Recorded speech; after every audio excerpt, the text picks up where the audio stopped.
السلام علیکم سامعین اکرام، 16 ربیع الثانی کی تاریخ شروع ہو چکی ہے، 21 نومبر ہے۔ ہماری خبر کا عنوان ہے جموں کشمیر میں محبوبہ مفتی کا زبردست احتجاج۔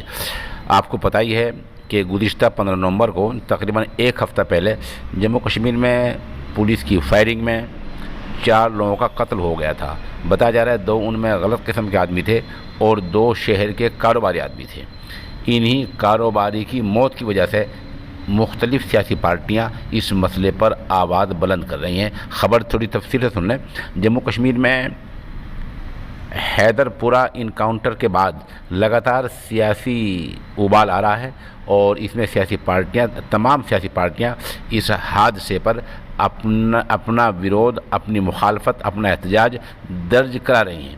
اسی دوران Jammu and Kashmir Peoples Democratic Party کی رہنما محبوبہ مفتی اس انکاؤنٹر کو لے کر پہلے بھی سوال اٹھا چکی ہیں۔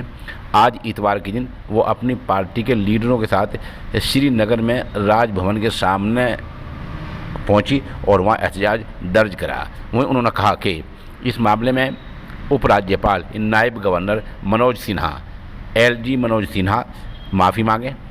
اس کے ساتھ ہی انہوں نے یہ بھی کہا کہ عامر کی لاش اہل خانہ کے سپرد کی جائے، وہ اس معاملے میں درست طریقے سے ٹھیک طریقے سے جانچ کی جائے۔